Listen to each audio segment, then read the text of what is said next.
Hello everyone, PallyTime here with TGN.TV. This is the continuation of my series where I drop all of the knowledge bombs that you need to know about the Elder Scrolls Online.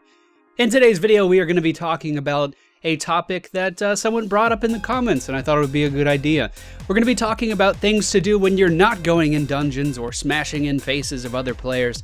We're going to be talking about crafting and the exploration aspects inside of the Elder Scrolls Online. The crafting system in ESO is discovery-based, but otherwise similar to that of Skyrim. The crafting skills available at launch will be Provisioner, Weaponsmith, Armorer, Alchemist, and Enchanter. Crafting is performed at special stations within the world. Blacksmithing uses an anvil and forge, alchemy requires an alchemist lab, enchanting uses an enchanter's table, and provisioning will be done at a cookfire or kitchen. In the Elder Scrolls Online, they want to preserve a high degree of interactivity within the world, so crafting, hunting, and gathering resources will be an important feature in the game's economic system. The ability to use and interact with objects throughout the world is an important way to connect the game to the Elder Scrolls IP, because in every other Elder Scrolls game, you can interact with nearly every object. They want players to be able to loot crates, barrels, and chests, and also harvest resources throughout the world. Crafting materials will drop off enemy creatures, and their exact function must be determined throughout experimentation. Each crafting component will have 4 different effects depending on how it's used. Certain valuable crafting ingredients will only be attainable from within the AVA-enabled regions of Cyrodiil, so the PvP regions. During crafting, a primary component and a secondary component are combined, plus up to 3 optional additive components, which can be added to change the product created. The quality of each additive can be increased to produce an even more powerful effect. So basically, you have your 2 main materials and 3 materials to make the product better. And if those extra materials are higher quality, you'll get a higher quality product. As you are crafting, you will earn crafting points, which you can distribute between the 5 crafting skills. You can use these points to become a jack of all trades and be competent but not exceptional in all 5 skills, or you can choose to focus and master 2 of these skills completely. Crafting will play an important role in optimization of the player's equipment. Items that drop within the world can be augmented and upgraded by a player crafter, making the economic and mechanical importance of crafting relevant even at the endgame. Crafters will be able to make some of the most powerful items in the game, but there will be a system in place to prevent the mass production of legendary quality items.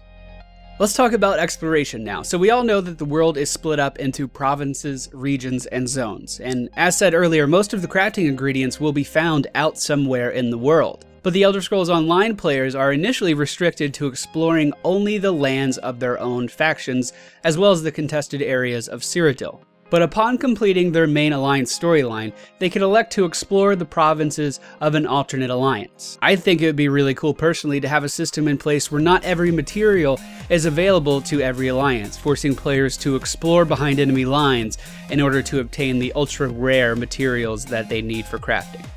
But hey, that's just me.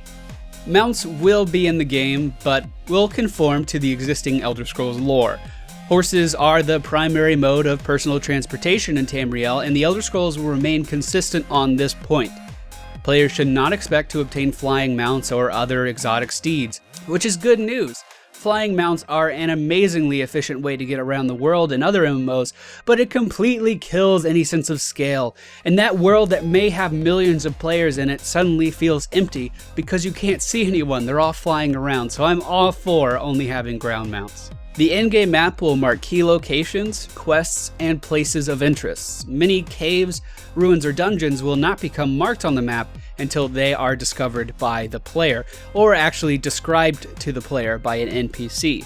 The map icons for various locations will be familiar to players of Skyrim, easily showing areas like caves, towns, shrines, and more with their own identifying markers. Now, fast travel was a thing in Oblivion and in Skyrim, and if you're not familiar with the system, you could fast travel to basically any location that you had been to before by discovering the location and selecting it on your map. Now, Elder Scrolls Online will have some fast travel in it, but it's going to be focused around way shrines, and these way shrines will, again, allow players to traverse large distances between a set of fixed points. but it's going to not be a complete fast travel system like the Oblivion and Skyrim models, because you can only fast travel to these way shrines, not to every location that you've discovered. Quests are discoverable using the minimap, where an icon will appear when you are near a quest-giving NPC or object. NPCs worth talking to will glow a slight shade of yellow, indicating that they offer a quest or advance an objective. A compass will help direct players towards nearby towns, dungeons, and places of interest. This feature is intended to preserve the feeling of a traditional single-player Elder Scrolls experience. The compass is one of many UI elements, however, that may be disabled if the player prefers not to use it. While the player is out moving around the world, the game is designed to reward exploration with small events or challenges, which are hidden off the beaten path. Additionally, exploration will lead to the discovery of additional quests, loot, and possibly achievements throughout the world. Now, in other Elder Scrolls games, exploration is one of the most alluring factors to bring people into that game. Yeah, the combat's always fun, and yes, the story is usually pretty good, but just having the opportunity to explore an open world is one of the most awe-inspiring features of Bethesda games. And they really seem like they're trying to captivate that in the Elder Scrolls Online, and I just hope that they are successful. Alright guys, that's it for me today. I hope you enjoyed today's video. If you did, please be sure to hit the thumbs up button below.